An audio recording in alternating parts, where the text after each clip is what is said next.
Hello दोस्तों, आज हम बना रहे हैं इडली। और इडली के लिए मैं कोई भी बाहर का जो प्रीमिक्स आते हैं वो यूज़ नहीं करती हूँ।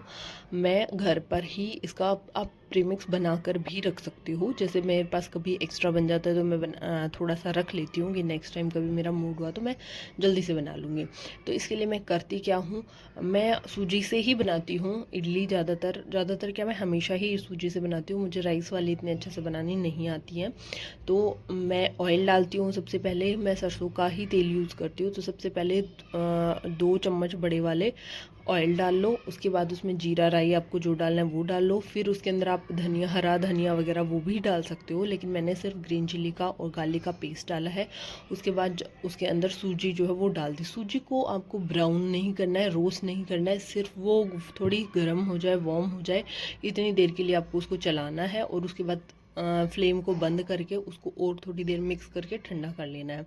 ठंडा होने के बाद आप उसमें दही या कुछ भी डाल के, अगर आपने रात को बनाया, इंस्टेंट बनाया तो इंस्टेंटली भी आप दही वही डाल के मिक्स कर सकते हो, वरना रात भर छोड़ोगे तो वो अच्छे से फर्मेंट हो सकती है। हो सकता है आपको जैसे इडली का बैटर या आप फर्मेंट करते हो वो भी कर सकते हो, बट मेरा नहीं होता है। दही वही डालने से नहीं होता है, फिर भी मैं कई बार रात को उसमें दही डाल के फर्मेंट होने के लिए उसको छोड़ देती हूँ।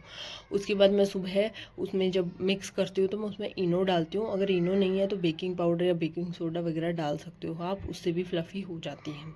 तो उसके बाद मैंने इसमें बहुत सारी सब्जियां डाली हैं। जैसे मेरे पास बीटरूट पड़ा था, मेरा बीटरूट सूखने लगा था, तो जब मैंने उसको ग्राइंड किया ना तो उसमें बिल्कुल भी पानी नहीं था। वो ऐसे लग ही नहीं रहा था कि इसमें पानी है, एकदम अच्छे से ग्राइंड हो गया था। तो मैंने ग्राइंड करके बीटरूट डाला, इसमें लौकी ग्रेट करके डाली है, और अनियन छोटे छोटे चॉप करके डाले हैं। आप टमाटोज कुकुम्बर, मतलब मैं कुछ भी, जो भी मेरे पास वेजीज होती हैं, जो भी मुझे खिलानी होती है वो डाल दो। लौकी मेरे को मेरी डॉटर को खिलानी है तो मैं इसके अंदर डाल के उसके लिए बना देती हूँ।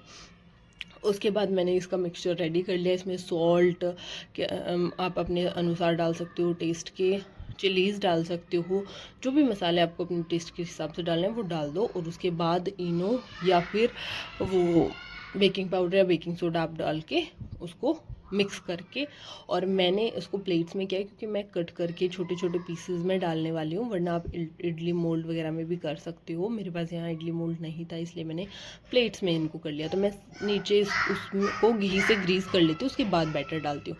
फिर जब ये बन गया था तो मैंने इसको कट कर लिया था। मेरी इतनी अच्छे से फर्मेंट नहीं हुई। कई बार तो इडली बहुत अच्छे से फर्मेंट होती है, एकदम आपको उसके अंदर अच्छे से दिखेगा। ये पता नहीं वेजीज़ की वजह से या मैंने आज इनो नहीं डाला इसके अंदर, इस वजह से अच्छे से फर्मेंट नहीं हुई थी, लेकिन बहुत टेस्टी बनी थी।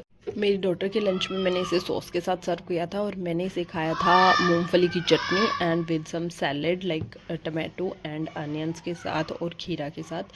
बहुत ही यम्मी लगती है। ये था मेरा डॉटर का टिफ़िन और ये थी मेरी आज का लंच। Okay, bye.